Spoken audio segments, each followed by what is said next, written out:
Assalomu alaykum, hurmatli o'quvchilar. Hozirgi darsimiz matematika darsi. Bugungi mavzuyimiz 775-misoldan boshlab 780-misol va masalalarni yechamiz. Darsimizning maqsadi figuralarning yuzasini yana bir bora topa olamiz. Misol va masalalarni yecha olamiz. O'z fikrlaringizni mustaqil bayon eta olasizlar.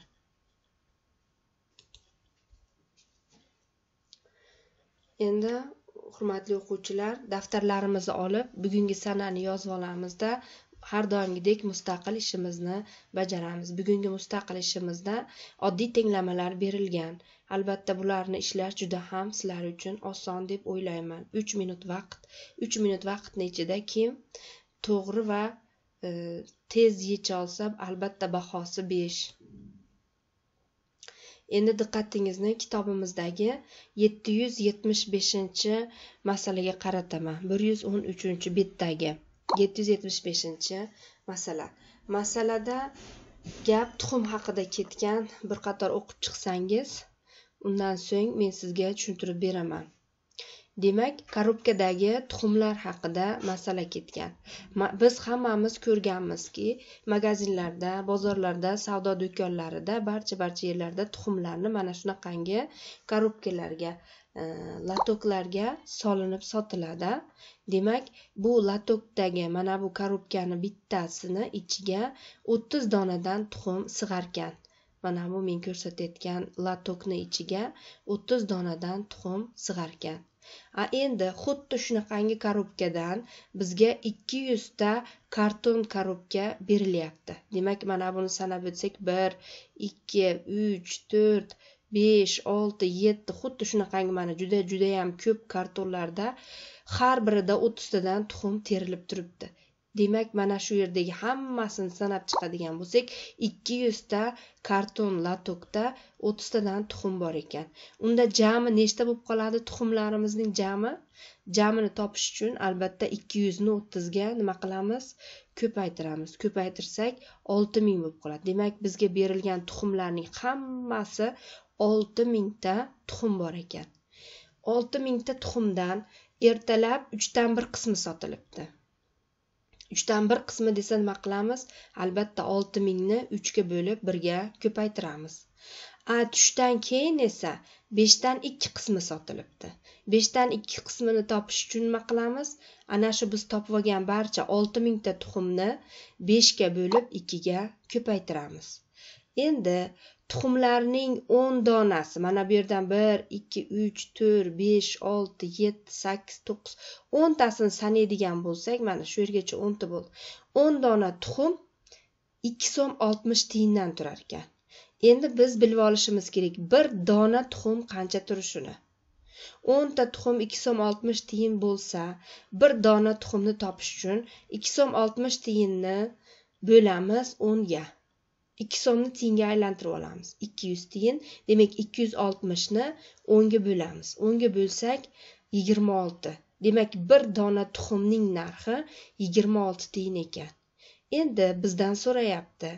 Ertalab, undan keyin tushdan keyin jami hammasi bo'lib necha so'mlik tuxum sotilgan deb aytayapti. Sizlar bilan biz bilib oldik-da, bir dona tuxumimizning narxi 26 tiyin ekan. Endi biz boyagi topgan 3 dan 1 qismni, 5 dan 2 qismni har birini 26 tiyinga ko'paytirib, chiqqan natijalarni bir-birlariga qo'shib, biz endi buni tiyinda hisoblaganligimiz uchun so'mga aylantirib qo'yamiz. So'mga aylantirsak, bir kunda mana shu 6000 ta tuxumdan qancha so'mlik sotilganligi kelib chiqadi.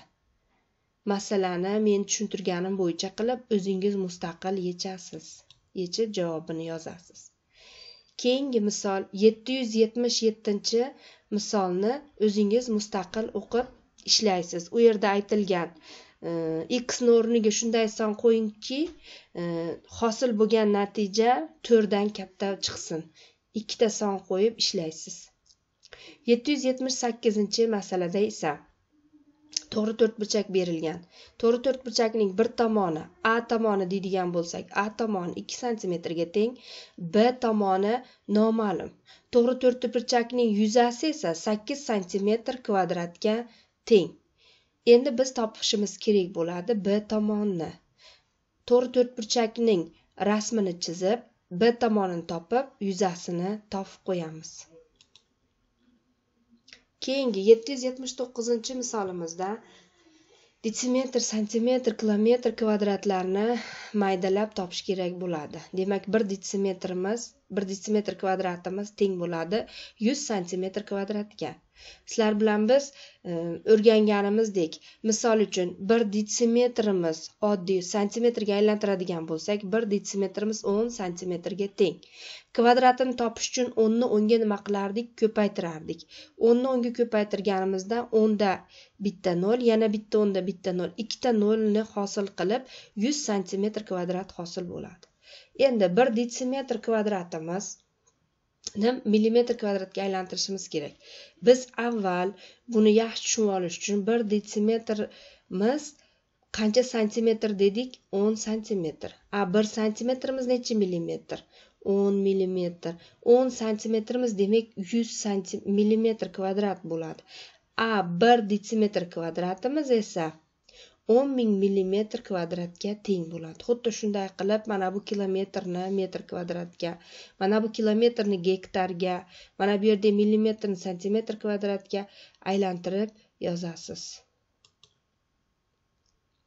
Endi 780-masalada bu yerda ham figura berilgan. Figuraning yuzasini topishimiz kerak bo'ladi. Demak, figuraning A tomoni 5 cm 5 mm ga teng, B tomoni bundan 5 marta uzun. 5 marta uzun deganligi uchun A tomoni B tomonga nima qilamiz? Ko'paytirib topib olamiz. Demak, B tomonni topib olgandan keyin kvadratni, to'g'ri to'rtburchakning yuzasini topish biz uchun juda ham qulay bo'ladi. To'g'ri to'rtburchakni chizmasdanla masalaning javobini, yuzani topib qo'ysangiz bo'ladi.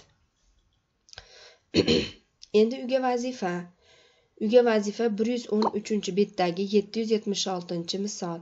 Misolda amallarni tartibini to'g'ri qo'ygan holatda bajarasiz. E'tiboringiz uchun rahmat.